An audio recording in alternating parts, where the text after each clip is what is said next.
Olá pessoal, tudo bem? Sejam bem-vindos ao Ponto de Espiritualidade. Boa tarde a todos vocês. Com muito prazer que nós abrimos aqui a tarde do nosso primeiro congresso. Lembrando que estamos comemorando um ano de Ponto de Espiritualidade e acabamos de atingir a marca de 3.000 inscritos. Nós agradecemos de coração por todo o apoio que vocês trazem para o canal. E quem não é inscrito, vai lá, se inscreve, ajuda a divulgar o canal, vamos fazer essa mensagem chegar para mais pessoas, porque aquilo que é belo e bom tem que ser promovido. E agora nós vamos ter a participação aqui de Marcos Queiroz com um grande prazer, com muita gratidão. Inclusive, foi Marcos que fez essa arte de divulgação dos folders, né, do nosso congresso. O Leandro Diago, nosso amigo, fez o vídeo, o Marcos fez os folders, e ajudaram assim enormemente a fazer com que a divulgação se espalhasse, que nós estivéssemos aqui neste momento com uma interação muito boa com vocês. Então é com muito prazer, Marcos, com muita gratidão que nós lhe recebemos. A palavra é sua a partir de agora, fique à vontade. Gostaria que você falasse um pouquinho para as pessoas que ainda não lhe conhecem quem é Marcos Queiroz, um pouco da sua trajetória, e a casa é sua, fique à vontade. Obrigado, Adriano. Obrigado a todos, é um prazer estar aqui, né? Esse é um canal que eu tenho acompanhado desde que eu tomei conhecimento da existência dele e gostei muito do conteúdo. Acho que realmente, assim, é uma honra para mim poder estar aqui participando também desse canal, dessas atividades e do trabalho maravilhoso que vocês fazem, certo? Então, eu gostaria de dizer a vocês que essa temática é uma temática que há muito tempo que eu não falo sobre ela, né? Mas é de muita importância. Acho que vai ser interessante retomar ela agora nesse momento, no momento em que é muito importante para a gente saber o que é ser e como ser saudável dentro de casa, né? Nesses momentos em que todos estão sendo obrigados a ficar mais tempo em casa, né? E, de certa forma, eu assistindo já as 2 palestras que já aconteceram e pretendo assistir as outras, talvez a de amanhã não possa, porque eu já tenho outra atividade, mas eu vejo que todas elas são interligadas, como você mesmo disse, Adriano. Todas têm uma conexão, né, muito forte, né, quase que com uma superposição gigantesca entre elas. Eu depois quero até falar que eu tenho um canal onde eu coloco assuntos como esse, e até já tenho uma abordagem sobre geometria sagrada, e vai ter essa abordagem aqui também de geometria sagrada. Estou muito curioso, é muito da minha área também, né, que sou arquiteto. Sim. Então, assim, esse é um assunto que, na verdade, eu comecei a estudar em 1986, quando eu ainda era estudante de arquitetura. Então, eu comecei a estudar e fiquei tão empolgado e tão interessado em passar adiante essas informações, que eu vou falar aqui de uma maneira mais geral, assim, né? Tipo, não tem como aprofundar, mas, assim, de qualquer forma, já é suficiente para vocês perceberem a importância dos conteúdos, né? Mas eu fiquei com tanta vontade de passar adiante, devido à importância desses conteúdos, que eu queria já de imediato passar em palestras, aulas, etc., mas eu ainda era estudante de arquitetura. Eu esperei me formar e participei de um congresso holístico, né? E nesse congresso holístico a gente apresentou pela primeira vez esse trabalho, isso lá em 92, eu me formei em 88, né?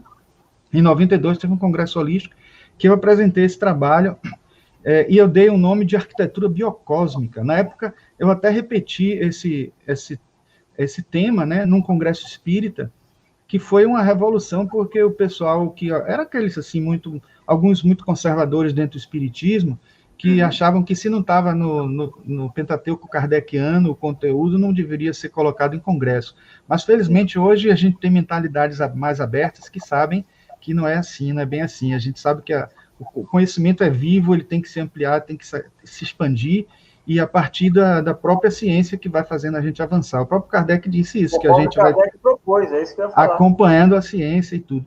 Então, assim, esse é um assunto, né, que o termo que é assim meio sensacionalista, de certa maneira, mas foi retirado de um livro, Energia Biocósmica das Pirâmides. Então, eu gostei muito desse nome, achei que ele... Via que tinha alguns que falavam de arquitetura biológica, outros falavam de arquitetura cósmica, Aí eu juntei os dois, né? Achei que ficaria bem interessante e acabou pegando e foi uma palestra que eu repeti inúmeras vezes, né? No espaço de Ruth Brasil, eu repeti ele também, tudo na época. Enfim, foi um assunto que eu acabei falando inúmeras vezes e agora eu vou trazer de volta, talvez com uma melhorada nas apresentações, porque hoje os recursos são melhores, né? E aí é que deixa para eu compartilhar aqui com vocês, né? Queria compartilhar aqui com vocês a nossa apresentação.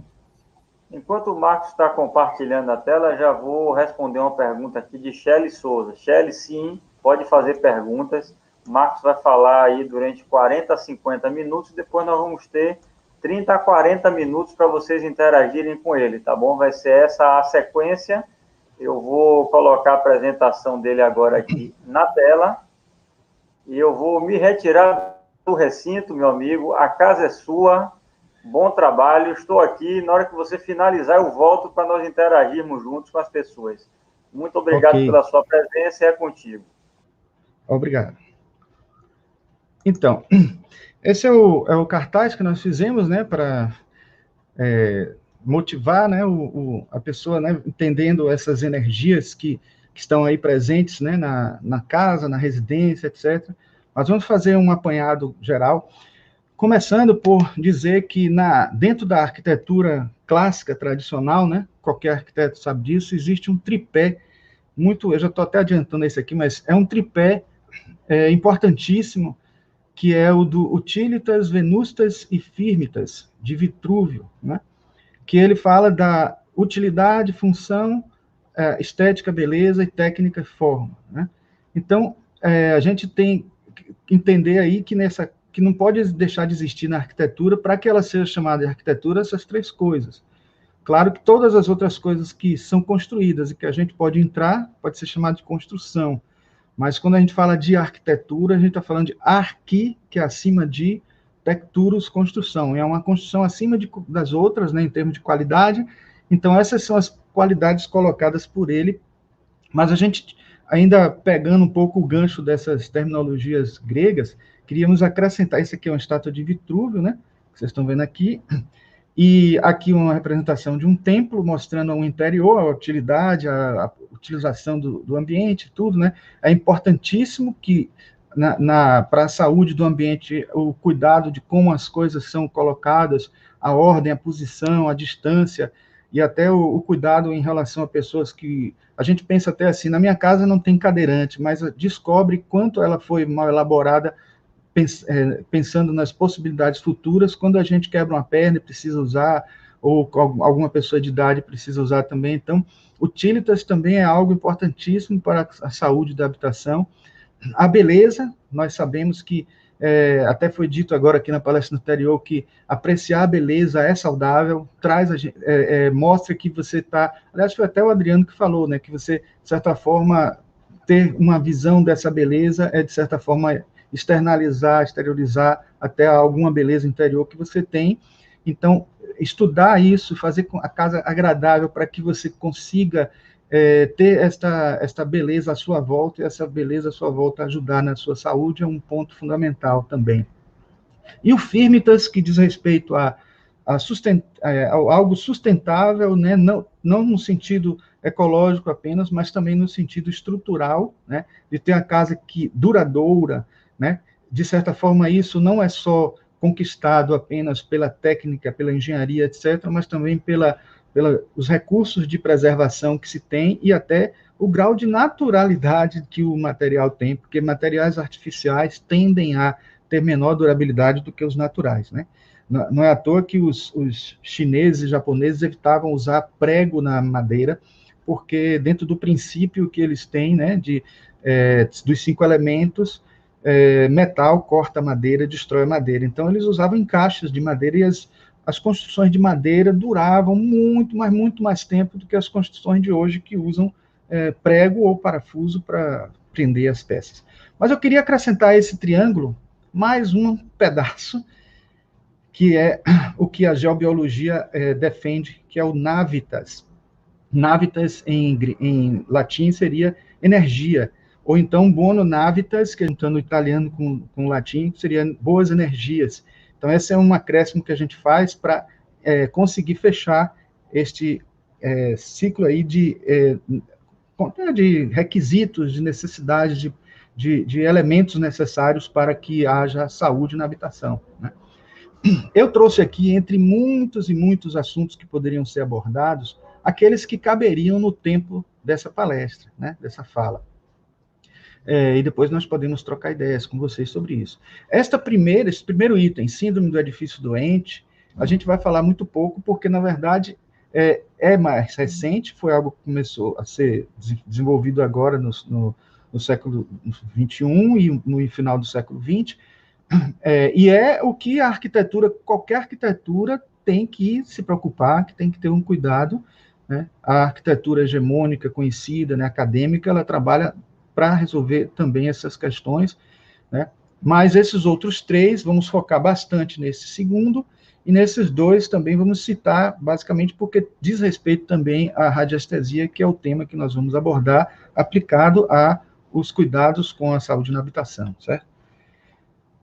Então, a primeira coisa que eu trago aqui é uma definição técnica que está presente, né, na Organização Mundial de Saúde, e desde 1982, que o Comitê Técnico da Organização Mundial da Saúde definiu a síndrome do edifício doente como um conjunto dos seguintes sintomas: dor de cabeça, fadiga, letargia, prurido e ardor nos olhos, né, irritação de nariz e garganta, anomalias na pele e falta de concentração em trabalhadores de escritórios. Então, você veja que aí, de certa forma, como se percebeu que isso acontecia muito fortemente nos escritórios feitos para funcionar horas e horas, né, no horário de trabalho e pessoas trabalhando, etc., com ar-condicionado, com salas, com um monte de gente dentro da sala.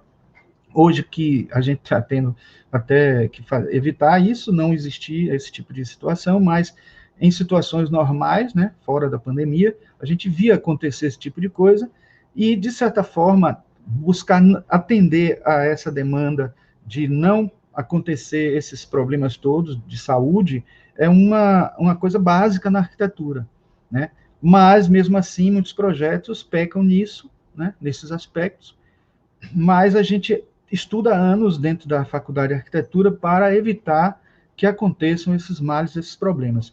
De certa forma, eu não poderia deixar de citar o SED, né, a síndrome de edifício doente, porque ele é um dos pontos fundamentais para a saúde na habitação, mas nós vamos tratar aqui de outros problemas dentro da arquitetura que também provocam esses problemas de saúde, né, e muitas vezes são atribuídos até a problemas físicos do prédio.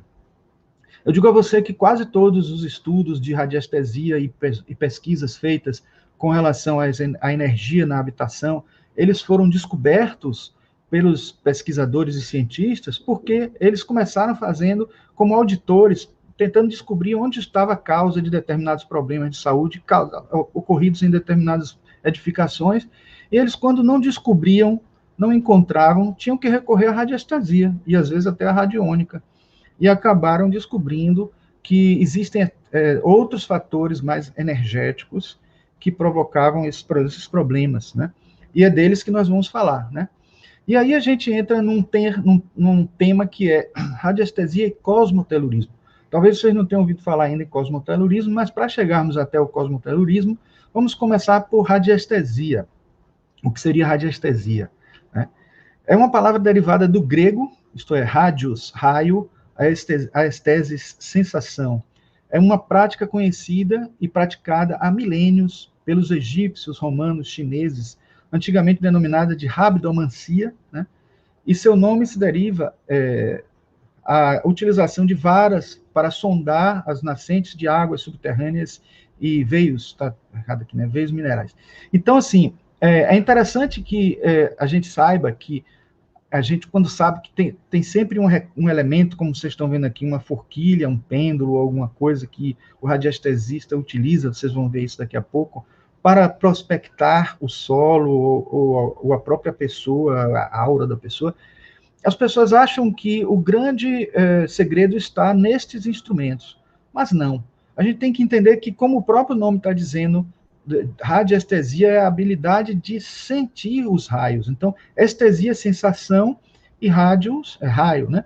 Então, essa é a capacidade paranormal, vamos dizer assim, paranormal entre aspas, porque não é considerado dentro do normal da psicologia. Então, é estudado pela parapsicologia, né? Que é uma ciência. Olha que muita gente fica dizendo, pseudociência, mas é porque as pessoas se apegam àquela ideia de que ciência é só aquela que um determinado grupo hegemônico, né, que toma conta da decisão sobre isso, considera que aquilo é ciência ou não é. Mas desde 1953, em Utrecht, na Holanda, que parapsicologia foi considerado como ciência, com todos os termos, né? E os cientistas que estudam são sérios e fazem trabalhos belíssimos, fantásticos, mas não temos culpa se muitos cientistas materialistas negam essa ciência porque, por si só, já imediatamente acham que, por dogma, né, não são verdadeiros essas pesquisas, né? Felizmente, hoje nós temos um grande grupo de cientistas, ditos cientistas pós-materialistas, que defendem a ideia de incluir as ciências que são consideradas pseudociências entre as ciências, desde que seja pesquisado com seriedade e se descubra as veracidades presentes nos seus fenômenos, né? Então, a ciência que estudou essa sensibilidade humana diz que essa é a sensibilidade mais comum entre os seres humanos. Telepatia, clarividência, precognição, telecinesia, essas aí são mais difíceis e mais raras. Mas a radiestesia não. Quase todos nós, ou praticamente todos nós, temos, né? Aquela sensibilidade que a gente está sentado num sofá ou em algum lugar determinado específico que não se sente bem, não está gostando da ambiência ali e tal. Isso aí é a radiestesia, é a sensibilidade a raios que nós temos e não estamos gostando, não está fazendo bem, a gente sai daquele lugar. Ou então persiste porque não sabe que é o lugar que está causando aquele problema. Eu conheço alguns médicos que, quando seus pacientes disseram que sentiam problemas de nariz ficar vermelho, ou o corpo formigar, ou não conseguia dormir direito, ele sugeria que a pessoa fizesse uma viagem, fosse para um lugar aprazível, natural, etc. E a pessoa ia dizer assim, pô, melhorei desses problemas todos. Só que quando ela voltava para casa de novo, vinha de novo todo o problema. Então, é uma forma, às vezes, desse médico descobrir que, às vezes, é um médico que tem uma visão espiritualista, de radiestesia, etc., e eles descobriam, era um dos fatores que poderiam ajudar ao médico a descobrir se o problema estava na moradia da pessoa, né? Então é interessante isso para que a gente possa perceber que é algo que a gente tem como descobrir no nosso dia a dia, porque nós temos essa sensibilidade. E digo mais, viu, gente? Nós nem precisamos de pêndulo, de forquilha, de nada disso. Mas com o pêndulo, a forquilha e o aurímetro, essas coisas que vocês vão ver daqui a pouco, a gente é como se eles fossem o ponteiro de um marcador, o velocímetro de um carro, que vai lhe dar um pouco mais de informação, um pouco mais de detalhes sobre o que a gente precisa para trabalhar terapeuticamente ou trabalhar intervindo na própria residência, no próprio lugar onde está morando, né? Eu trouxe aqui só algumas ilustrações que mostram que a radiestesia ela tem várias aplicações, várias utilidades.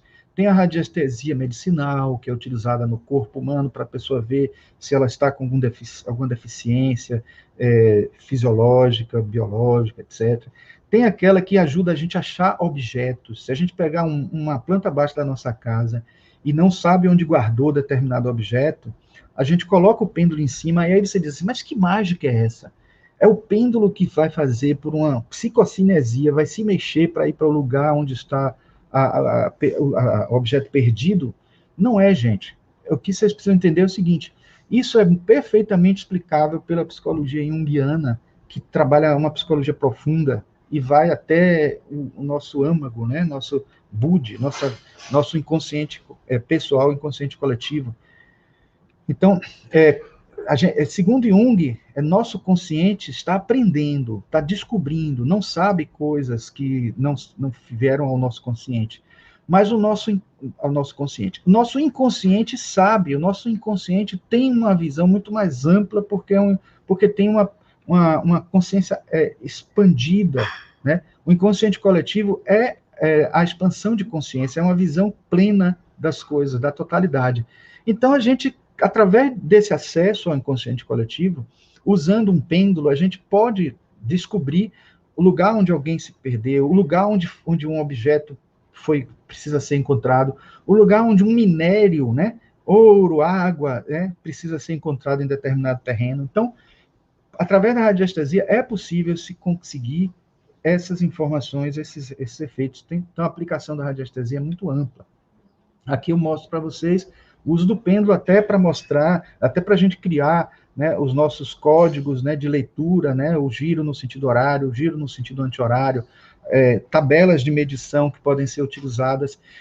Eu não preciso necessariamente estar detectando alguma coisa onde o pêndulo está exatamente. Eu posso colocar até a minha mão em outro ponto determinado, colocar a mão assim em um determinado lugar onde eu quero medir alguma coisa e deixar o pêndulo acusar no seu giro, horário ou anti-horário. Então, isso aqui é importante. Então, gente, por isso que eu coloquei aqui, está constando 5 instrumentos, mas são 7, né, na verdade, né, eu acrescentei mais esses 2, que é assim, a hiperestesia, que é a habilidade, né, a sensibilidade ampliada, até uma ressalva que a neurociência acaba considerando, depois de um certo tempo, a hiperestesia como sendo um mal onde as pessoas têm a sensibilidade muito alterada, exagerada em determinada coisa, mas o termo hiperestesia usado para a psicologia é anterior, então por isso que eu não hesitei em colocar.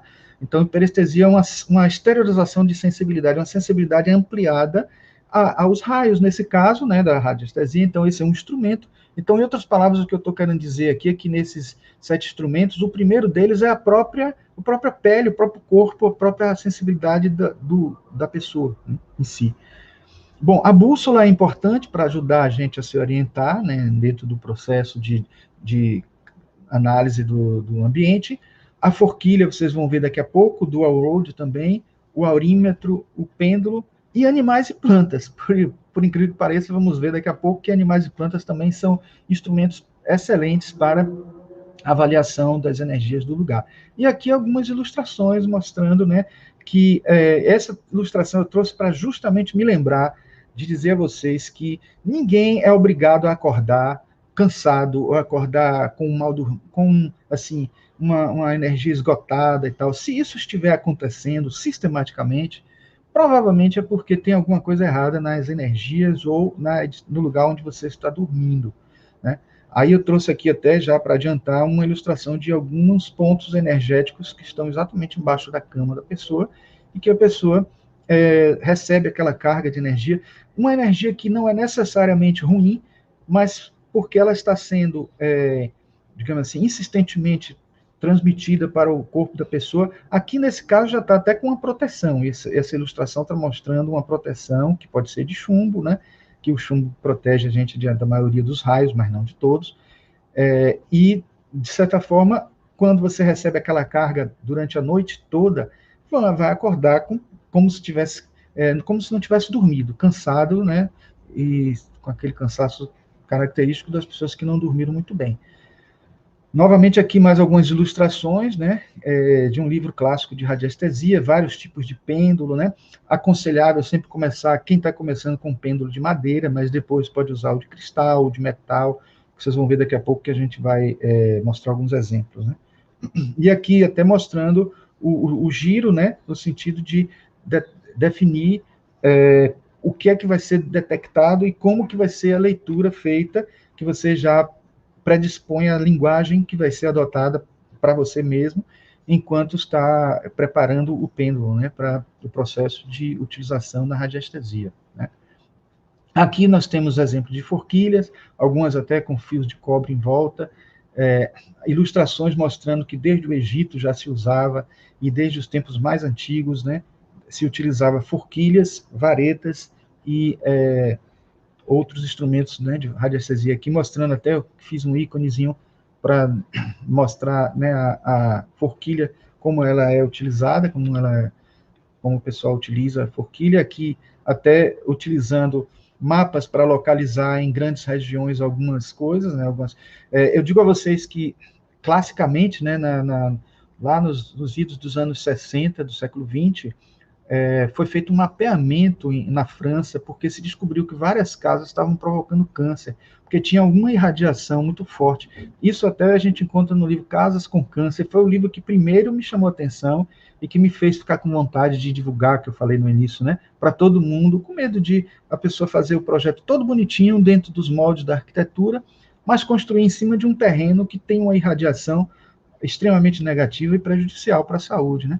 Então, foi feito todo um mapeamento de Paris com os radiestesistas, né, para que pudesse ser feito evitasse, né, construir em determinadas regiões que causam esse tipo de danos, né?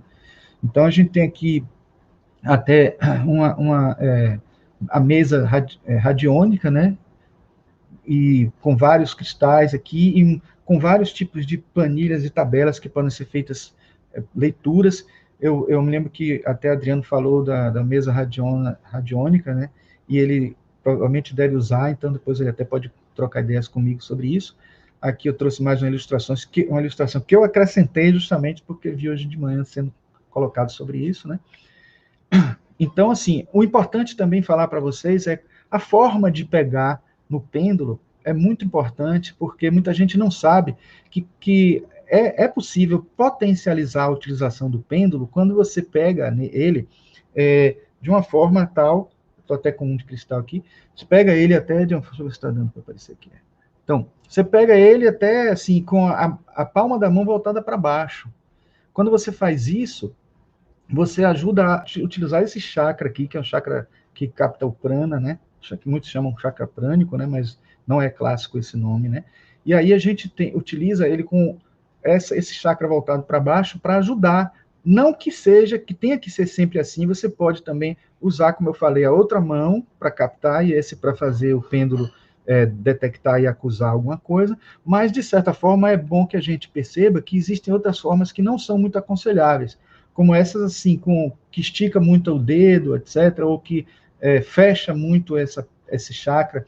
Então, de certa forma, essa conexão via chakra é interessante, é importante para a gente perceber quais são as formas melhores de você utilizar o pêndulo, né?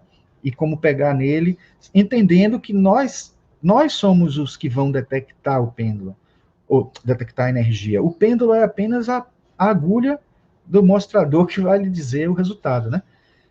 E aqui eu disse a vocês que tem as leituras, né, o sentido horário, que geralmente as pessoas já pré-condicionam como sendo positivo, o anti-horário como negativo, o vertical assim como neutro, e o horizontal também pode ser outras informações. Se quiser falar de polaridades diferentes, aí pode utilizar o vertical e o horizontal como leituras diferenciadas também, né? Então, isso é interessante porque aí aumenta o tipo de possibilidades de linguagem que o pêndulo vai informar para vocês, né?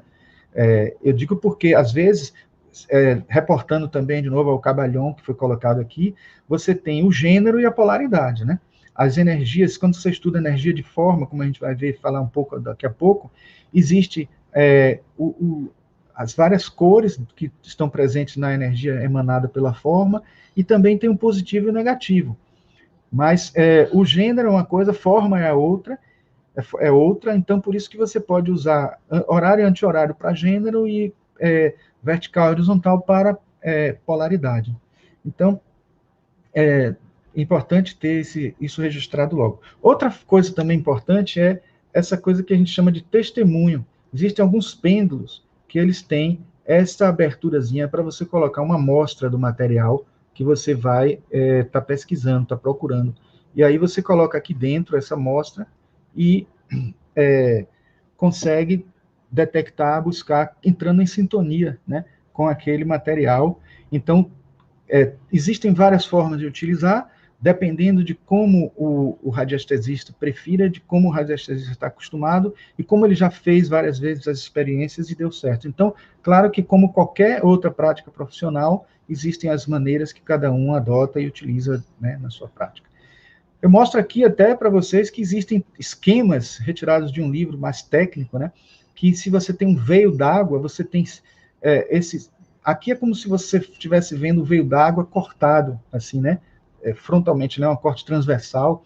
Aí você tem essas irradiações que ele tem pelo próprio atrito que a água está fazendo com as paredes do lugar onde ele está percorrendo, na Terra.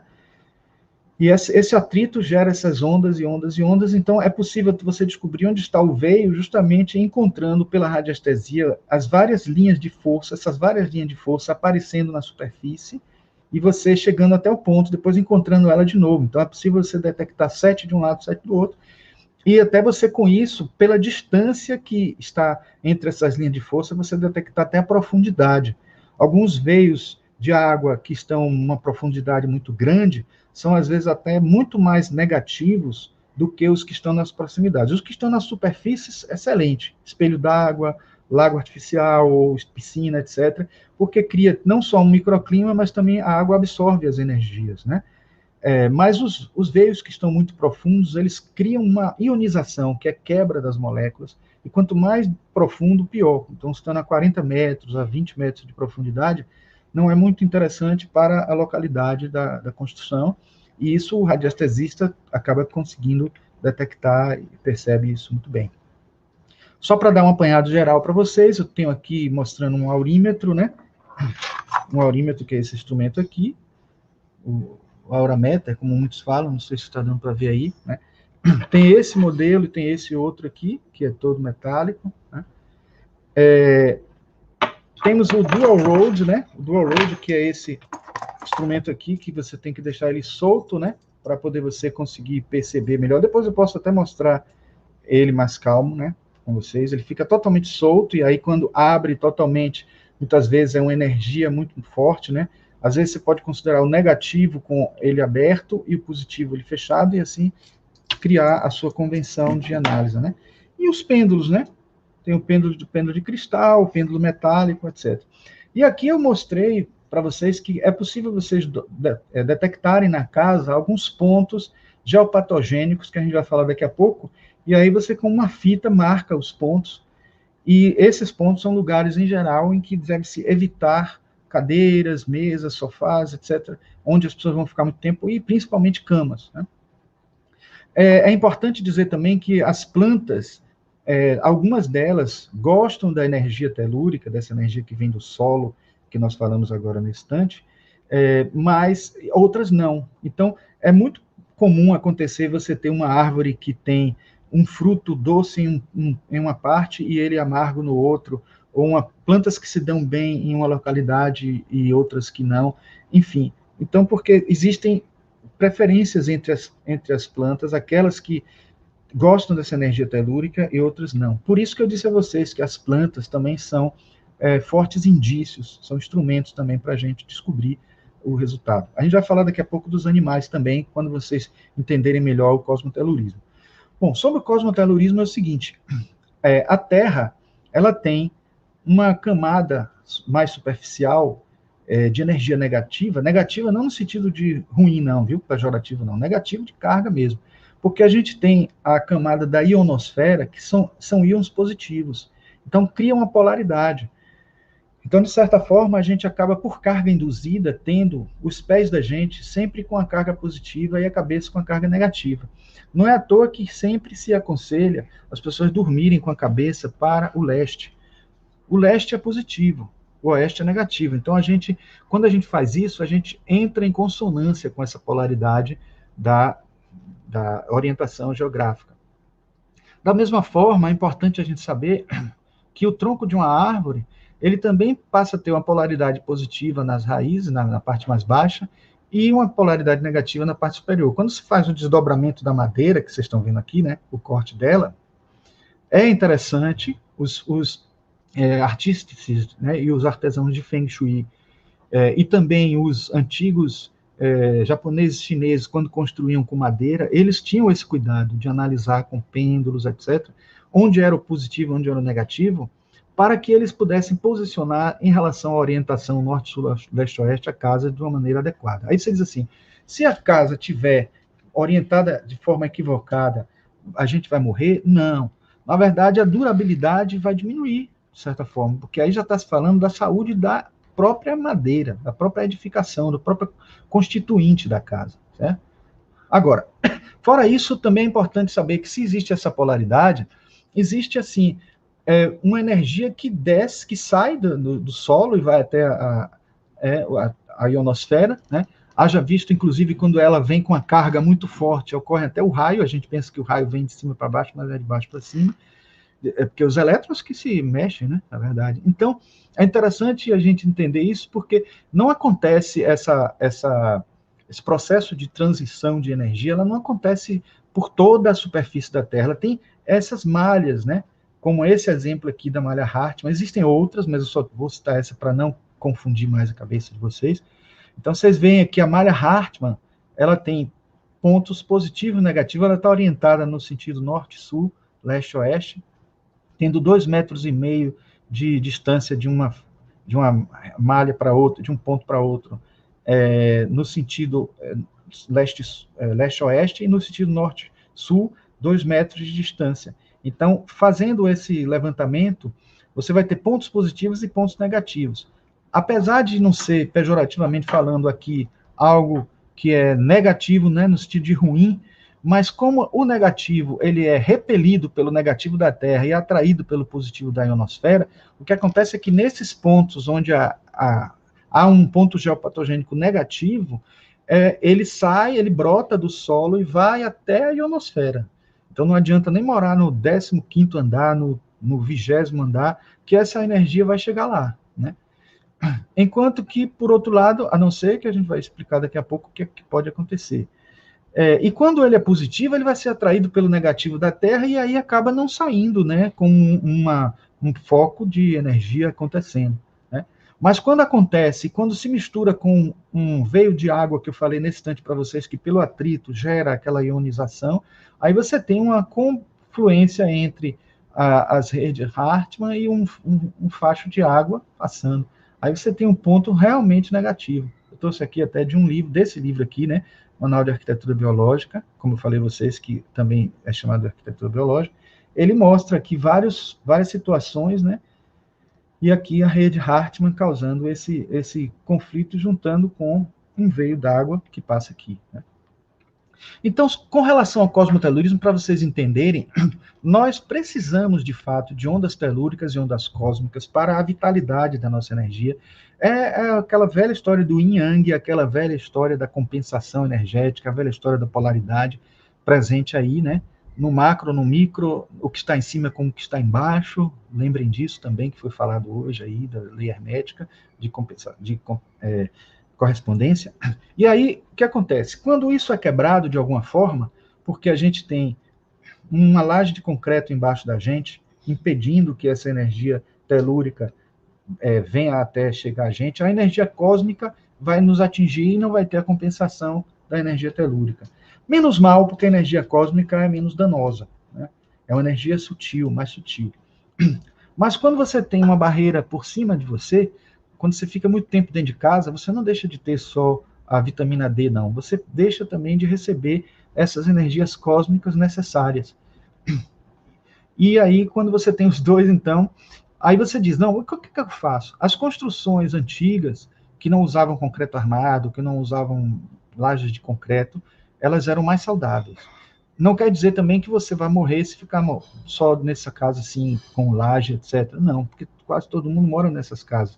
O que eu quero dizer é que é necessário, eventualmente, ter esse tipo de conexão com as ondas telúricas e as ondas cósmicas, para que a gente possa ter essa alimentação da energia através dos nossos chakras, né? E vamos lembrar que também as casas de bioconstrução que estão sendo cada vez melhor estudadas hoje, trabalham com concreto biológico, concreto orgânico, concreto que usa fibras orgânicas, fibras naturais, em vez de usar britas e tal e tal. Então, isso tudo faz com que a gente evite esse tipo de situação, né, do rompimento dessas energias, dessa compensação das ondas cósmicas e telúricas, né? Além disso, é importante que a gente perceba que a forma em si da edificação, ela é de grande importância.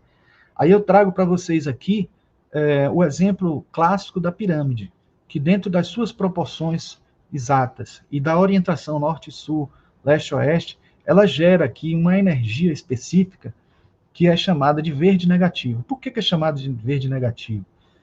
Na verdade, se vocês considerarem que aqui o vermelho, que tem a mais baixa frequência, né, considerando o comprimento de onda das cores, a mais baixa frequência é o vermelho. A mais alta frequência é o violeta.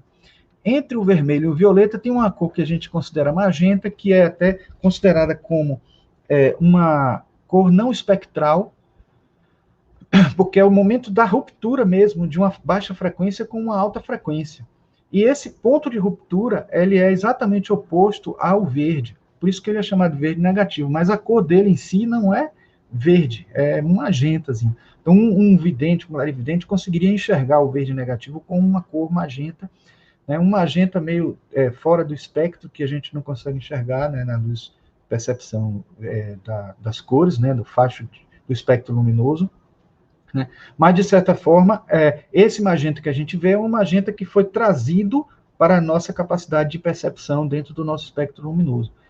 Então, é interessante saber que na Tchecoslováquia existe patenteado um amolador de Gillette que está exatamente dentro de uma pirâmide com uma altura mais ou menos de 1/3 da altura da pirâmide, e ele consegue amolar a Gillette porque o efeito que ocorre aí do verde negativo é um efeito que os faraós queriam dar para as pirâmides, né, as múmias. Quando as múmias são colocadas exatamente nesse ponto, elas sofrem um efeito que é o efeito de mumificação, e esse efeito de mumificação, somado aos produtos químicos que eles colocaram lá, que tinham prazo de validade, evidentemente, mas eles causavam uma destruição dos corpos estranhos, né? Aqueles corpos que iriam fazer a putrefação da pirâmide, eles são destruídos, porque tudo que é corpo estranho, o verde negativo tem o dom de destruir. No caso da Gillette, o cristalino do metal da Gillette, ele, à medida que vai sendo utilizado, ele vai entrando em fadiga, porque vão surgindo vários resíduos intercristalinos que vão penetrando o metal, e o verde negativo consegue destruir esses resíduos e faz com que ela amole, geralmente o número 7, né, está presente, então em 7 dias ele acaba readquirindo o fio. A escola francesa de radiestesia desaconselha as pessoas utilizarem a pirâmide na cabeça para meditar, porque no fundo, quando está fazendo isso, está mumificando os neurônios. Então, a pessoa sente aquele torpor no processo de meditação, tudo achando que está entrando em alfa ou em outro nível, ou em mindfulness, etc. E, no fundo, não está. Então, a pirâmide ela não serve, não tem essa utilidade positiva. Tem outras utilidades positivas, né? Eu esqueci de mostrar aqui para vocês, né, a questão do verde negativo, né? Aqui presente, né? Ao contrário ao verde. Então, é interessante que a gente perceba que, assim como a pirâmide gera o verde negativo no seu centro, existem várias formas também que tem verdadeiros ábacos. Isso é uma coisa ainda que precisa ser muito explorada e estudada entre os radiestesistas, mas alguns pesquisadores que utilizavam alguns simbolismos destes nas catedrais já estavam mostrando um pouquinho do que eles já sabiam, né? Até em várias catedrais, como a de Chartres mesmo, tem uma Madonna negra colocando o pé sobre uma serpente. Ela está, de certa forma, ali querendo dizer que eles têm domínio sobre as energias telúricas. Estudaram isso para que a catedral fosse feita com a melhor qualidade possível. Muitos altares de catedrais eram feitos lembrando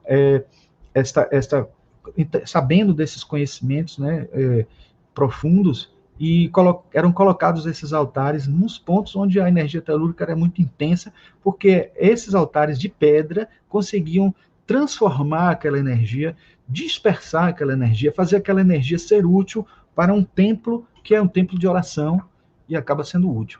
Aqui eu trouxe para vocês, né, uma pirâmide, uma pessoa meditando dentro da pirâmide, com um risco danado, aquilo que eu falei, e chegou a hora de falar dos animais. Foi falado aqui também sobre gatinho, né? Então eu tenho muito que falar de gatinho, porque o gato ele gosta da energia telúrica, Então não é à toa que ele está aqui nessa pirâmide, satisfeito, paradinho, aqui bem no meio, porque para ele é interessante, ele gosta dessas energias, do verde negativo, inclusive. Os cachorros não. Os cachorros, se eles ficarem circulando, muita gente diz assim, quando o cachorro fica rodando, rodando, acha um lugar para sentar, isso é uma coisa genética, atávica, etc., mas não sabem que, na verdade, ele está procurando um lugar que não tenha essa energia para ele poder se acomodar. Então, você pode ter certeza, se o cachorrinho de vocês para num lugar e fica ali sempre, pode ter certeza que não tem ali uma energia telúrica que poderá causar dano se você ficar por muito tempo. Tanto que já foi feito várias experiências com casinha de cachorro que super confortável, que o cachorro não usava de jeito nenhum porque estava em pontos como esse, mas quando mudava a casinha para outro lugar ele usava. Então ele tem uma sensibilidade, o cachorro, e o gato, pelo contrário, ele quando tem é que ele vai, então ele vai atrás. Então se o gato dorme com você, escolhe sempre um ponto. Não quer dizer também assim que o gato sobe na minha cama e fica lá do meu lado, não quer dizer que ele está ali atrás da energia telúrica, então eu vou ter que trocar a cama de lugar, etc. Não, porque ele também vai pelo carinho, pela vontade de estar próximo do dono, etc. Agora, é importante também, eu botei até essa ilustração aqui, porque eu queria dizer a vocês que cada fio do bigode do gatinho ele tem uma sensibilidade a uma frequência de radiação na radiestesia. Veja que coisa interessante. Fora isso, o gatinho ainda tem uma coisa, se ele ficar carregado com a energia telúrica ali o tempo inteiro, de estar sobre um ponto de geopatogênico desse, e depois você põe esse gatinho, o pelo dele no joelho de alguém com artrose, por exemplo, essa artrose vai ser sanada. Então, isso aí poderia até ser chamado de gatoterapia, né? Já que o pessoal gosta sempre de criar novas terapias, mas seria interessante, eu sempre brinco com isso, porque ele absorve essa energia e também retransmite para quando for necessário. Então, a sensibilidade do gato é muito grande. Então, mas, gente, os egípcios veneravam os gatos, tem até aqui um deus em forma de gato aqui, por várias razões. Muitos dizem, os materialistas e os que não querem encontrar essa explicação mais espiritualista, eles diziam que era porque os egípcios eram um povo agrícola, né, muito ligado à agricultura, e os gatos comiam os ratos que destruíam as colheitas, etc. Mas não é só isso não, porque a gente vai ver várias outras informações, né, hieroglíficas, mostrando como eles sabiam dessa sensibilidade que os gatos têm, né? Aqui mostrando a vocês algo que deve ser evitado, né? Então eu encontrei essa ilustração aqui também, né? E esse daqui é um aparato que é utilizado também, a placa radiestésica, utilizando a ponta das pirâmides, que tem outro tipo de energia. Essa placa se carrega com essa carga que fica aqui de energética, e depois a pessoa utiliza para determinado tipo de tratamento. Eu disse a vocês que a pirâmide não é aconselhável para meditação, né, mas ela é aconselhável para a cura do câncer, porque pense que instrumento melhor do que aquele que destrói corpos estranhos, né? Uma célula cancerígena nada mais é do que um corpo estranho, né? Que pode ser destruído sem efeitos colaterais, porque destrói só os corpos estranhos. Então, a gente pode situar aquele centro de massa da pirâmide exatamente num ponto onde tem células cancerígenas, e isso passar a ser trabalhado com uma terapia, e isso tem sido utilizado bastante por alguns terapeutas, né? Bom, as formas arquitetônicas, em geral, estudadas com todo um critério pelos radiestesistas, vamos ter uma palestra de geometria sagrada, que pode ser que isso seja incluído, mas a irradiação, né, ondas de Chartres, além do verde negativo, tem outro fenômeno forte também, que foi chamado ondas de Chartres, que é esta energia que é criada por esse arco aqui das ondas de Chartres, tem uma energia que favorece muito a espiritualidade, e aqui mostrando alguns exemplos de formas arquitetônicas e como que elas irradiam determinadas cores: vermelho negativo, positivo, vermelho magnético negativo, vermelho magnético positivo, laranja elétrico negativo. Então tem a fase magnético e elétrico, que não tem nada a ver com o magnético elétrico que a gente conhece na física acadêmica. Tem o positivo e o negativo, e a cor. Então, juntando esses três fatores, esses três elementos, a gente acaba tendo a característica específica de determinado ponto de uma forma, E a gente, quando começar a dominar isso na geometria de intervenção, a gente vai ser capaz de criar formas que sejam favoráveis ao uso no sentido energético também, né? Gente, para poder finalizar, eu quero colocar só umas duas outras coisas, que é a importância dos materiais que a gente utiliza na edificação, materiais mais naturais ou menos, né? E uma coisa que se chama memória das paredes, hoje muito importante. A gente sabe que, por esses estudos de radiestesia, que uma doença que vem de fora, ela geralmente tem que ter alguma predisposição interna, né?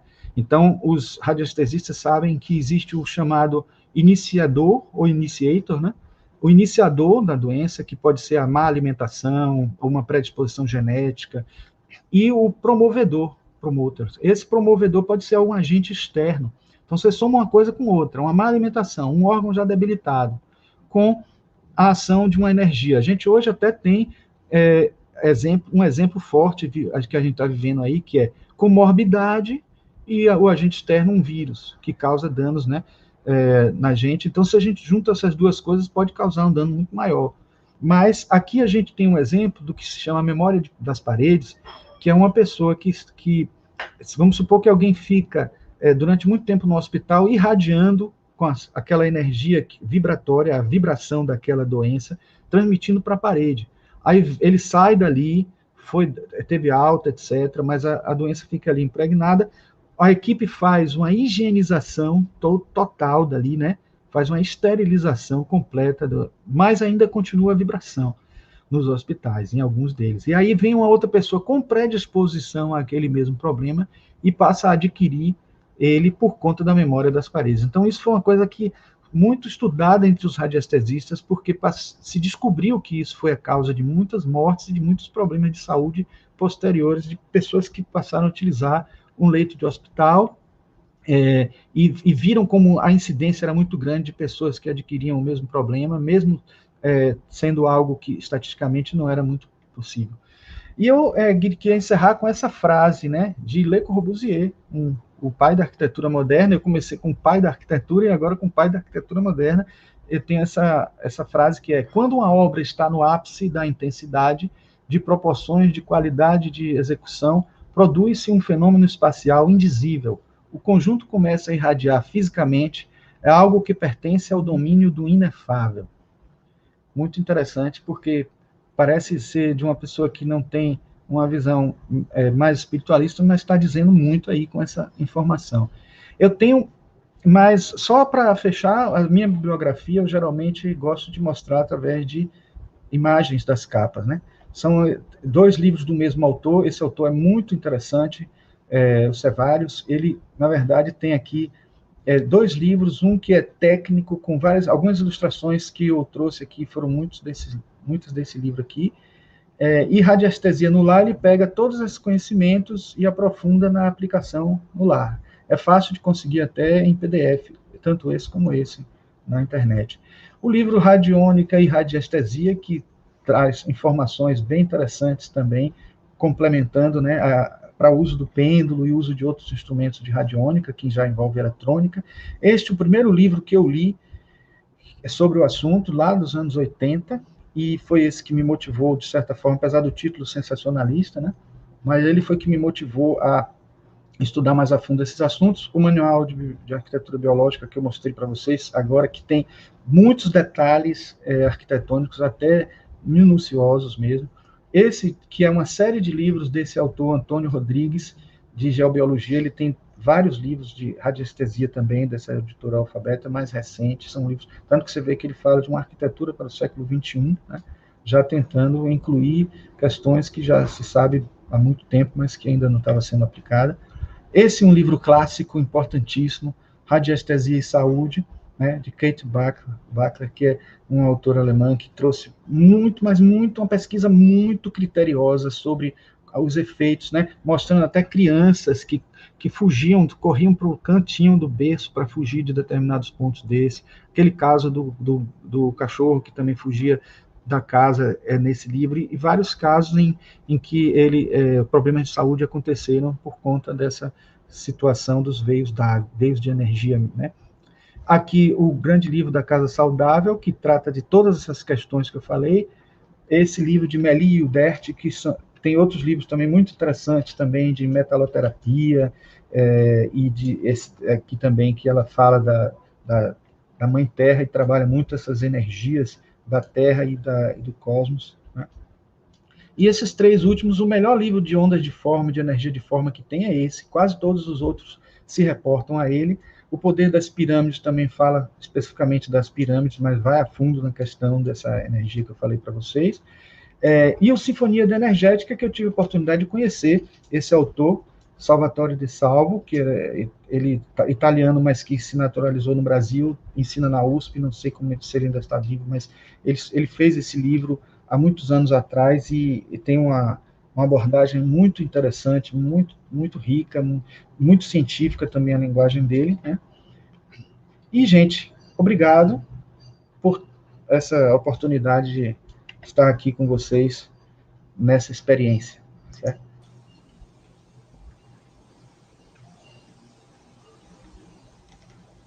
Maravilha, nós é que lhe agradecemos.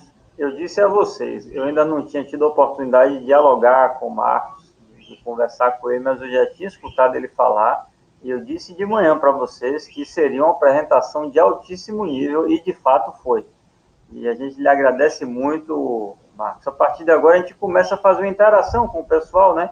Eu vou passar as perguntas para ti, mas antes eu quero compartilhar uma coisa muito interessante que aconteceu com Joyce. Vou dar logo os nomes dos bois aqui, já que todo mundo conhece ela mesmo. Há muitos anos atrás, Joyce se mudou para uma casa e ela começou a se sentir mal. Começou a ter mal-estar, a ter uma série de sintomas físicos e me pediu para ir lá olhar essa casa. E eu chamei algumas pessoas para irem comigo. E eu fui pensando, né, inicialmente na minha leitura, pode ser alguma coisa relacionada à obsessão espiritual. Levei alguns médiuns comigo para poder observar o ambiente e, caso fosse necessário, fazer algum trabalho lá. Quando eu cheguei, o Caboclo Sete Flechas de Aruanda, meu amigo, meu irmão, virou para mim e disse assim, pegue o seu pêndulo, eu estava com o pêndulo, não sei nem para que eu levei esse pêndulo, e faça uma medição ali. Ele me apontou um lugar. Aí eu cheguei com o pêndulo, coloquei. E aí ele começou a girar no sentido contrário, de forma muito forte. Aí ele pegou e disse, tem um veio d'água aí. É só isso. Está repercutindo na cama onde ela está dormindo. É só mudar a posição da cama que vai resolver o problema de saúde. Eu falei, só isso? Ele disse, só isso. Eu nunca tinha escutado a palavra veio d'água na minha vida, né? E o problema, de fato, foi solucionado e Joyce parou de ter aqueles sintomas. Aí é que eu comecei a me interessar por radiestesia. Eu ia até lhe pedir para explicar o que é um veio d'água, mas você já explicou, não vamos retomar esse assunto, salvo se alguém ainda tiver uma dúvida, né? E outro ponto interessante, antes de eu passar as perguntas do pessoal para você, que tem muita coisa legal, é dizer que o meu gatinho aqui, o Joaquim, ele tem uma coisa interessante, já que você falou dos bigodes dele. Os bigodezinhos dele do lado direito são curtos, pequenos, como se alguém tivesse pego uma tesoura e cortado os bigodes dele. E o do lado esquerdo são normais, são extensos. Deixa eu ver se eu consigo mostrar, que ele está meio que dormindo. Vai que eu consigo mostrar, isso que é bem curioso. Eu nunca vi um gato assim, Joaquim. Aqui, ó. Ó, peraí, ó. Tá vendo? Interessante. Um lado é pequeno e o outro lado é grande. Curioso. Mas, enfim. Agora eu já vou deve ser para poder ter um alcance bem grande das frequências, né? No caso. Interessante. Esse gato é muito interessante. O lugar onde ele gosta de ficar, aqui em casa, é cheio de pedra, né? Porque não só eu trabalho com cristaloterapia, como tem essa questão aqui das pedras do vale. Então tem um monte de pedra aqui. Ele gosta de ficar em cima das pedras, é muito interessante. Das drusas e tal. Mas aí agora eu vou começar a passar as perguntas para ti, Marcos. Nós temos 30 minutos mais ou menos. Aí depois nós vamos para a palestra do nosso amigo Cássio Fabre. Vamos aqui por ordem das perguntas. Deixa eu abaixar. Pronto, a primeira pergunta logo de Cleide. Como escolher o melhor pêndulo? Então, na verdade, como eu disse, os pêndulos de madeira, eles são os melhores para aprender, né? O Savérius, ele falou, né, no livro dele, por conta de terem, assim, uma maior proximidade, você ter, assim, uma possibilidade de interagir melhor com ele e tudo. Mas, com o passar do tempo, você vai definindo se vai trabalhar com pêndulo de cristal ou pêndulo metálico. Eu gosto mais de trabalhar com pêndulo de cristal, sendo que o metálico eu utilizo quando eu preciso de usar o que eu falei para vocês, o testemunho, né? Eu mostrei para vocês no instante, né, que tem essa possibilidade de você abrir, né, e colocar aqui dentro alguma amostra do que você está pesquisando. Então, só quando precisa de alguma coisa assim, tipo localizar a água em si, localizar alguma coisa que precisa ter a amostra, aí eu utilizo o metálico. Mas, de um modo geral, eu uso o pêndulo de cristal, né? Ou então, que tem esse aqui, são dois, né? São um menorzinho, outro maior, mas são os que eu uso em geral, né? Então, assim, é a questão da afinidade mesmo de vocês, né? Porque o instrumento é como se fosse, eu disse a vocês, é uma agulha de um mostrador que vai ajudar vocês a detectar, e você, de certa forma, tem que ter uma sintonia, porque a agulha de um mostrador não é simplesmente algo que é neutra, completamente neutra, né? Mas quem percebe é o radiestesista, né? E o pêndulo vai ajudar a acusar, né, que tipo de energia você foi pré-combinada, foi já feito com um certo antecedência, acostumado já com vocês, assim, a orientação no sentido horário é positivo, no sentido anti-horário é negativo, e assim vai, né? Aí você já cria essa linguagem para poder fazer a leitura depois. Perfeito. Vou passar outras perguntas aqui para ti. Pergunta de Carol Gentil. Eu não me lembro exatamente quando foi que ela colocou, mas ela pergunta: então as camas baús são ruins, mesmo que organizadas? Não entendo por que seriam ruins. Na verdade, elas podem ser. Não entendi por que elas seriam ruins. Talvez seja o caso dela. Eu não me recordo qual foi o contexto, viu, Carol? Então, se você quiser, mande mais algumas informações para que ele possa lhe responder, tá? Enquanto isso, eu vou passar para a pergunta seguinte de Clara Mendonça, ela perguntando se tem símbolos que bloqueiam essas energias, né? Espero que ela esteja falando do veio d'água, das energias telúricas, enfim. Olha, existem sim.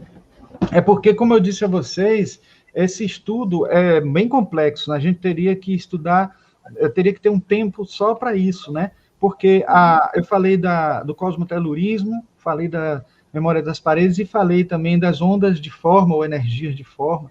As energias de forma, elas são muito importantes porque, por exemplo, não sei se vocês conhecem o símbolo da letra Φ, depois vocês procuram, é um círculo, né, com uma parte vertical passando no meio, né? A letra Φ, que é a sequência Fibonacci, a sequência de número áureo, seção áurea, isso possivelmente vai ser falado na geometria sagrada.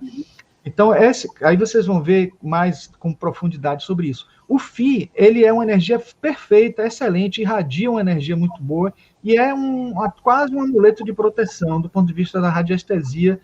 E isso também foi feito experiência, por exemplo, com cachorros. Se você colocar o símbolo do Φ dentro da casinha de cachorro, ele vai ficar tranquilo e tudo. Se você botar o invertido, que é colocando um símbolo para um lado, o círculo para um lado, metade do círculo para o outro, e uma peça vertical no meio, vocês vão ter o oposto.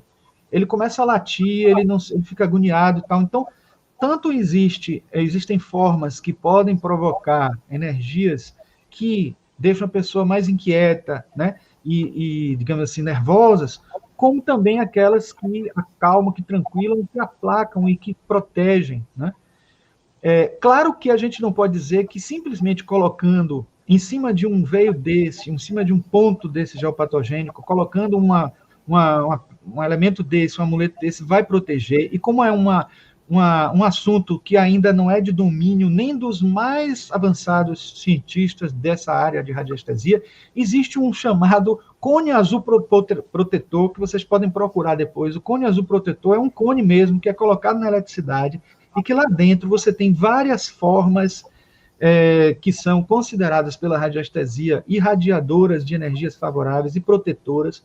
Então, como você sabe que eu mostrei para vocês que tem as cores, tem a fase elétrica ou magnética e tem a polaridade. Então, tudo isso são elementos que têm que ser verificados para poder você saber que tipo de proteção você vai colocar. Como você não tem esse domínio para fazer isso, o cone azul protetor já é como se fosse um instrumento que ajuda a cobrir uma vasta possibilidade.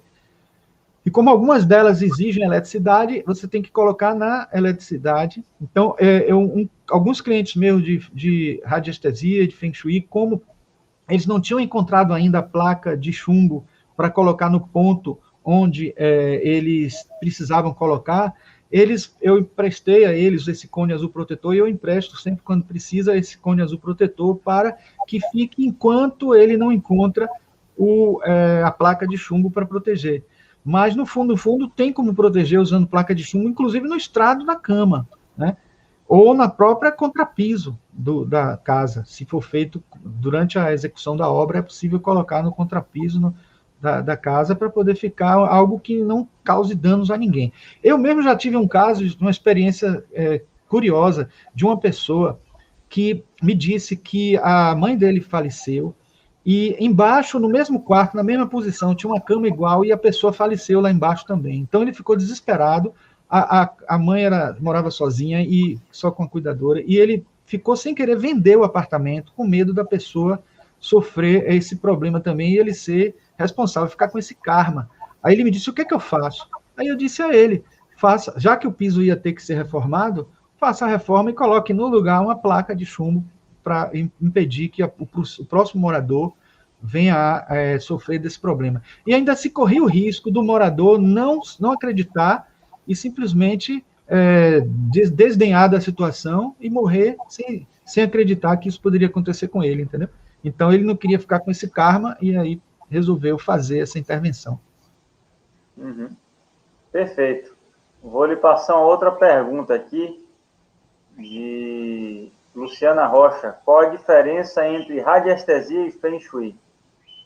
Então, o Feng Shui, ele já trabalha com radiestesia, mas não só com radiestesia, porque o Feng Shui é clássico, né? Já existe na Antiguidade Clássica, e desde a Antiguidade Clássica entre os chineses, né? E, na verdade, trabalha com energias, a energia Qi, né?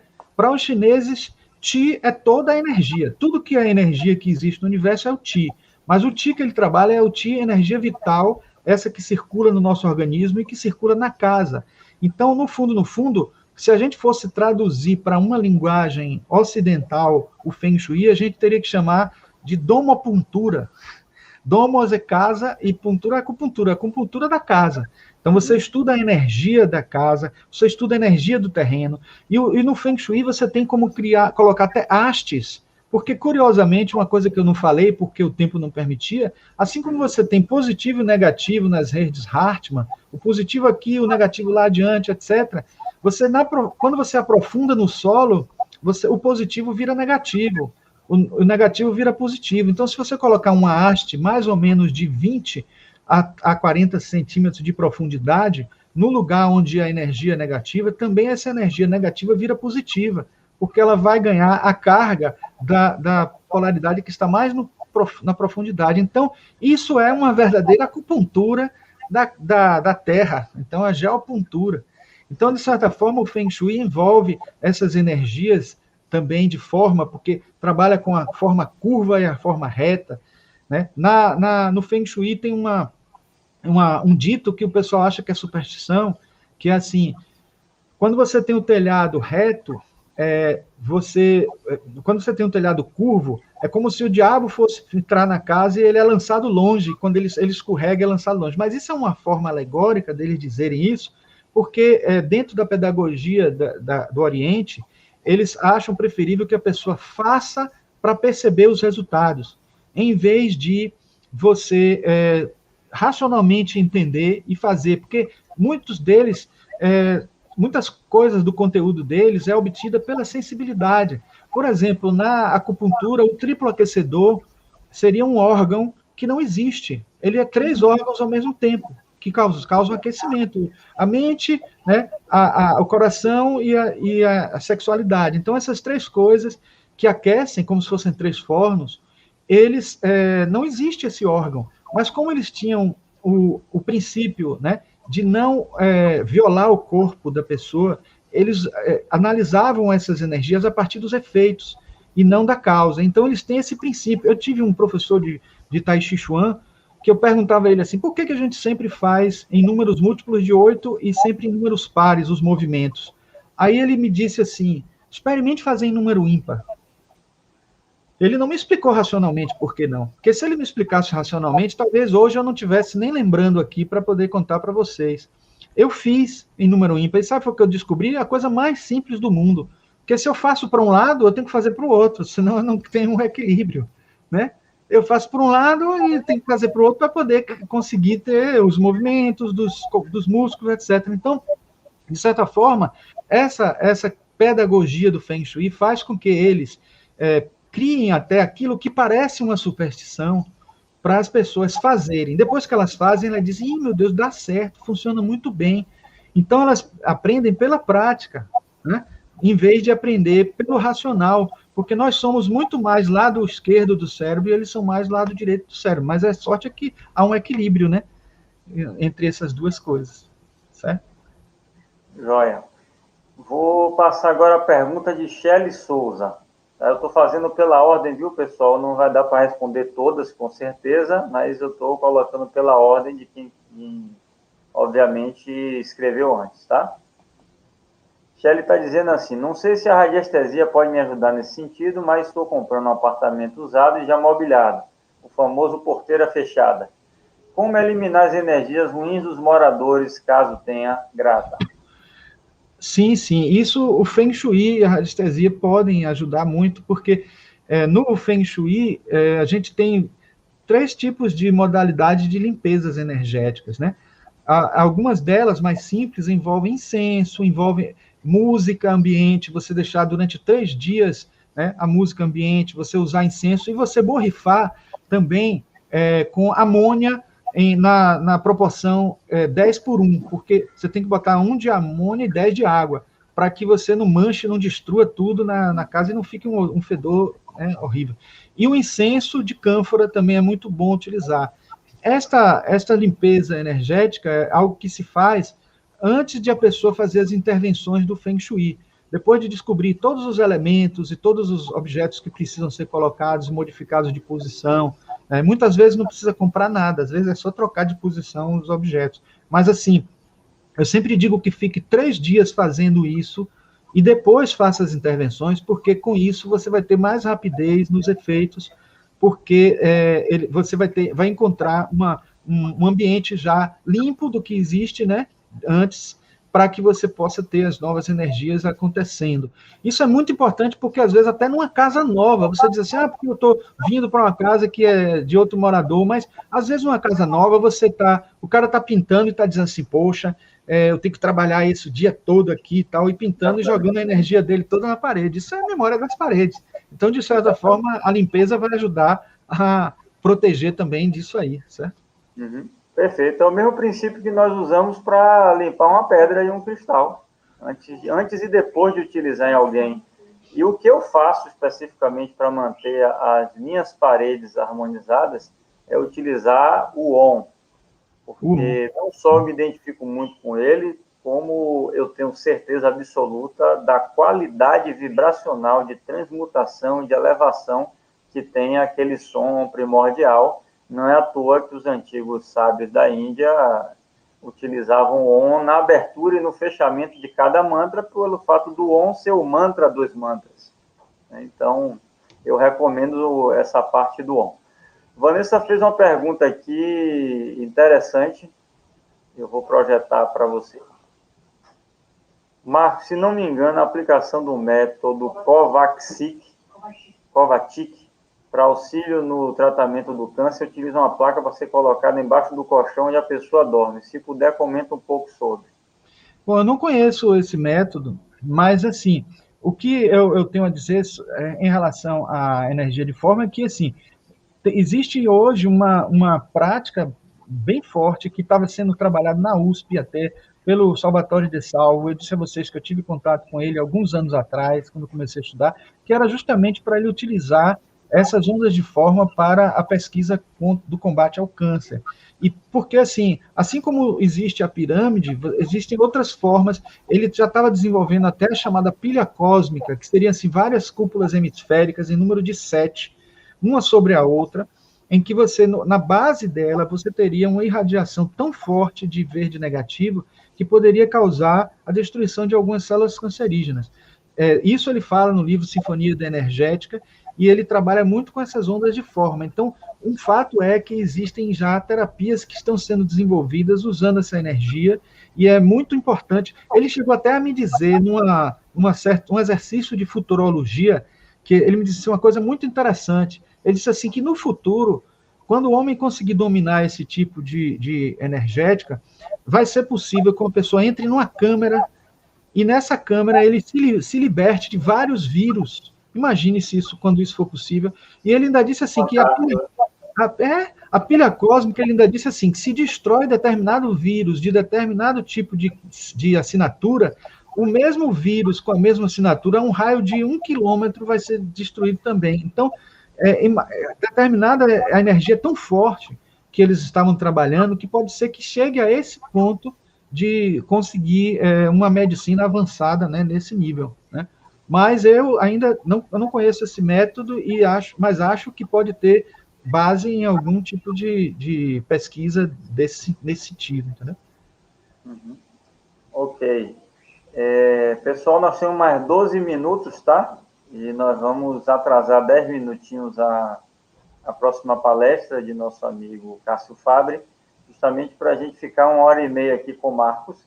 O tema está muito interessante, como a de Cássio é a última, não tem problema a gente passar um pouquinho, para eu poder colocar mais algumas perguntas para ele. Infelizmente, não vão poder colocar todas.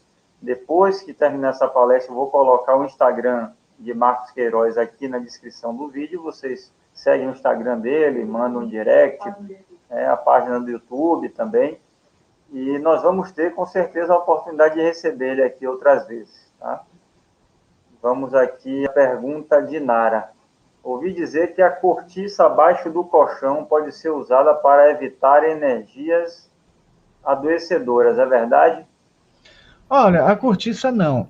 A cortiça, ela não tem esse... Pelo contrário, na verdade, a cortiça ela é tão porosa que ela já não deixa, não impede nem sequer outros tipos de energias. Mas o que acontece é o seguinte, tanto a cortiça como o papel arroz, né, que é aquele usado pelos japoneses, pelos chineses e tal, até em biomas como esse aqui que eu botei aqui atrás, né, para proteger aqui a visão do que está aqui atrás, esse papel arroz ele pode ser embebido com determinados líquidos que os japoneses e chineses utilizavam, que protegiam de alguma forma de algumas energias. A gente não sabe dizer que líquidos eram esses, né? E também, mas por outro lado, ele durava algum tempo, não ficava eternamente, tinha que ser toda hora umedecido de novo, entende?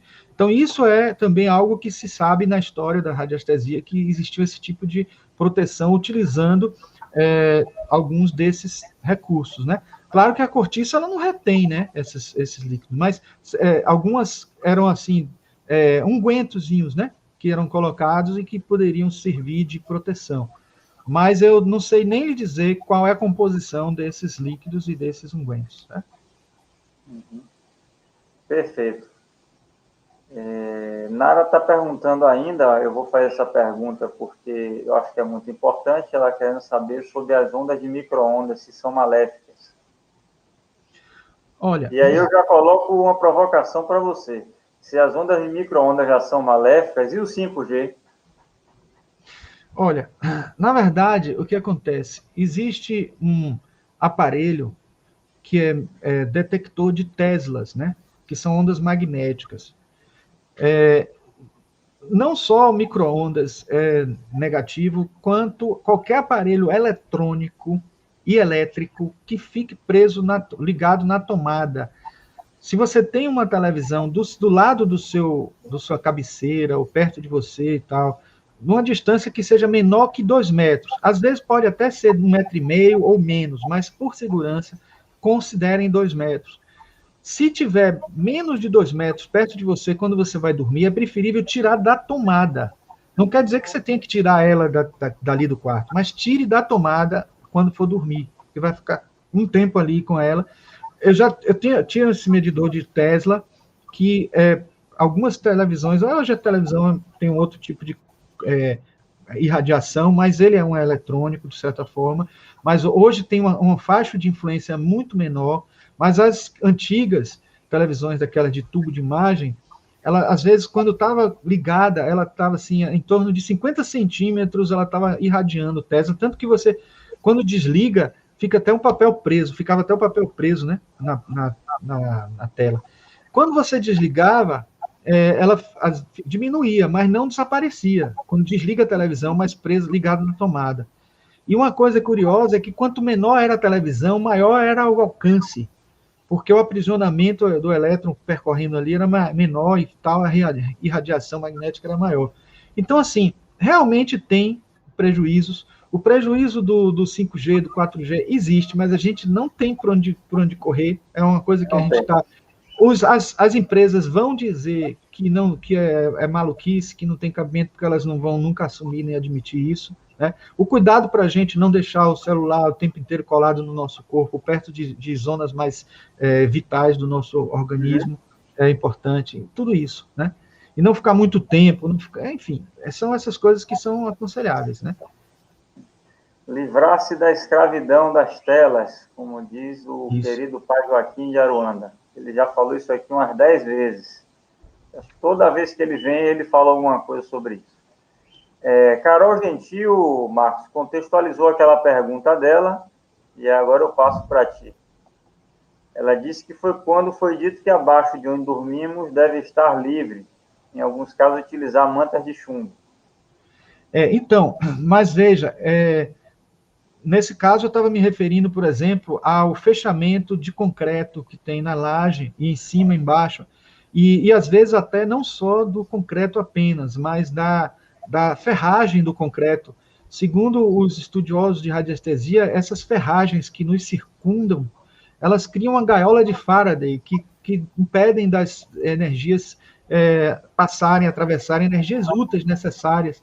Então, de certa maneira, a gente ficar... Eu estou dizendo isso porque, assim, a gente às vezes se preocupa com a vitamina D, né, que a gente não recebe sol porque está esse tempo todo dentro de casa e tal, mas não é nem só essa energia que falta a gente quando a gente fica dentro de casa, mas quando a gente tem concreto em cima, concreto embaixo, de vez em quando ter esse momento de sair, dar uma respirada com todo o cuidado do mundo, com todos os cuidados que tem que ter de protocolo, né, e tal, com máscara e tudo, mas ter essa possibilidade de estar do lado de fora de vez em quando, de contato com a natureza, é fundamental para que essas outras energias possam nos fortalecer, nos revitalizar. Então, foi muito mais nesse sentido, certo? Agora, em relação aos veios de energia, aí é a coisa independente, porque vai ter que analisar cada caso dentro da casa e em que ponto.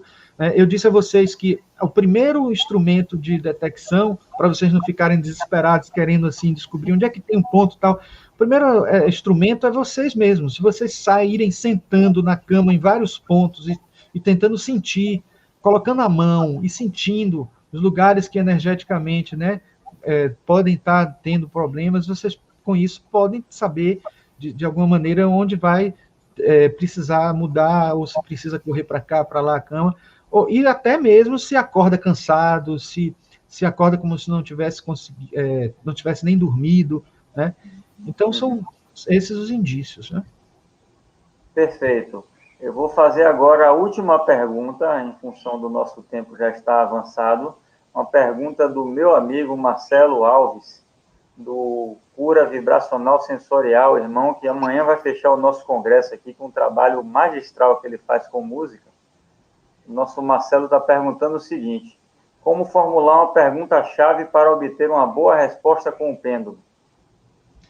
Olha, simples, essa pergunta é boa e é simples, foi bom ele ter feito. Tem que ser uma pergunta que tenha a resposta sim ou não. Então, assim, é uma pergunta que sempre caiba no sim ou não, porque o pêndulo não vai fazer um discurso para a gente, né? Então, de certa forma, essa é a primeira questão. E você tem até a chance de 4 opções, né? Que eu falei para vocês, o giro horário, anti-horário, para horizontal e vertical. Muitos, quando consideram só o horário e o anti-horário como respostas, acaba que o movimento horizontal e vertical, que às vezes se confundem, fica como indefinido, como a resposta não foi muito clara. Sim. E muitas vezes isso acontece porque você tem uma energia entrecortada ou inconstante, né, e que pode não estar com toda a intensidade possível ali, ou a resposta foi dúbia, a pergunta foi dúbia, enfim, coisas que podem acontecer quando for uma pergunta mais intelectual ou uma pergunta mais relacionada à sensibilidade radiestésica, certo? Uhum. Olha, já que você respondeu rápido, eu vou jogar mais uma pergunta de Darcy, Sim. porque ela tentou fazer no último encontro e não conseguiu. Então, ela tentou fazer para a Brisa Alegre uma pergunta, eu não consegui colocar. Então, vamos fazer essa forcinha. Qual a forma de detectar com o pêndulo um terreno com suspeita de minério? Então, aí você pode usar o testemunho, que facilita mais a vida da pessoa, colocando um minério dentro do pêndulo e sintonizar com ele, né? E fazendo mentalmente a pergunta onde está. Porque aquilo que eu disse a vocês, né? É, a resposta está no inconsciente. A gente tem que fechar os olhos e conectar com o inconsciente. Né? Não precisa estar o tempo inteiro com o olho fechado, mas fazer esse primeiro contato com o inconsciente, fazendo essa pergunta a si mesmo, entendendo que você, como um ser cósmico, tem essa resposta. Você, como um ser consciente, em estado de vigília, não tem.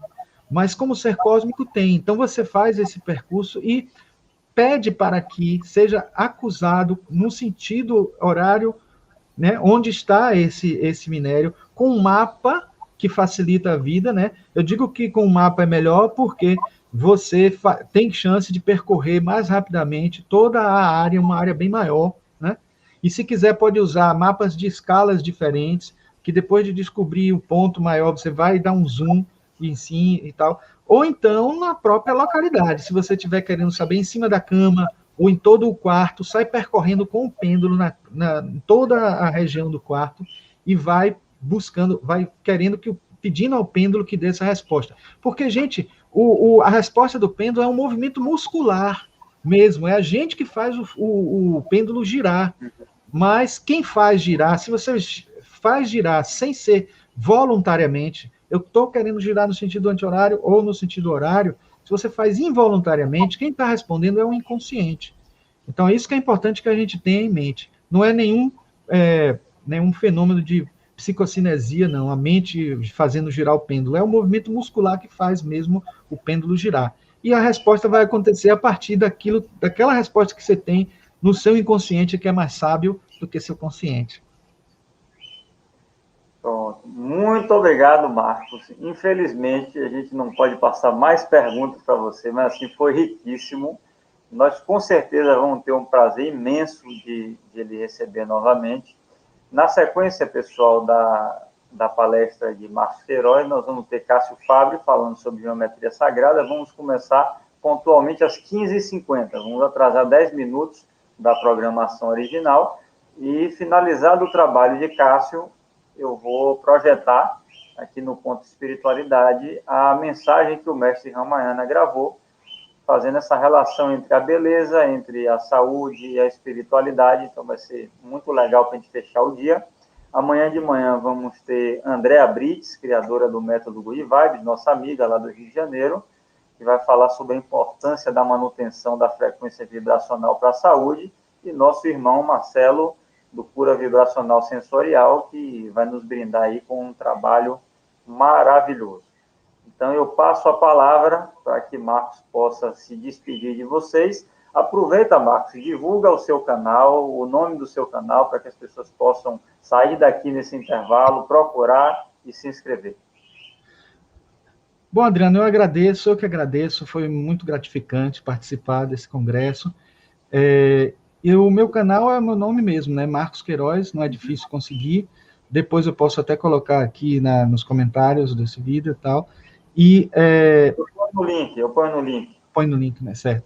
E eu queria dizer que já estou programando também um trabalho, já estou até preparando um trabalho que vai ser feito, que já combinei com o nome dela? Com Vanessa, sobre Jung, Vanessa, né? sobre a psicologia de Kundalini Yoga. Jung e a psicologia do Kundalini Yoga. É um assunto muito interessante, que tem muito a ver com chakras, né? E aí eu quero agradecer a vocês por essa oportunidade e muito também pela participação de todos vocês aqui nesse canal e quero continuar também a participar dentro do possível, assistindo às palestras e assistindo todos os vídeos que forem postados aí também, tá certo? Com certeza, vai ser um prazer ter você conosco nessa sequência. Aproveito só nesse finzinho para agradecer a minha amiga Débora Damin, que virou membro do canal. Isso ajuda muito para a gente conseguir fazer essas melhorias. Vocês já perceberam que hoje já tem uma marca d'água do ponto de espiritualidade ali, eu já consigo projetar algumas coisas melhor, então tudo isso é em função do apoio que vem chegando. E agradeço, foi minha professora de apometria lá em São Paulo, uma das pessoas boas que eu conheci em São Paulo, e sou muito grato a ela. Então, deixo um beijo no coração de vocês. Pontualmente, 15h50, nós voltamos com o Cássio Fábio aqui. Namastê, um beijão, muito obrigado mais uma vez, e até a próxima. Um grande abraço a todos.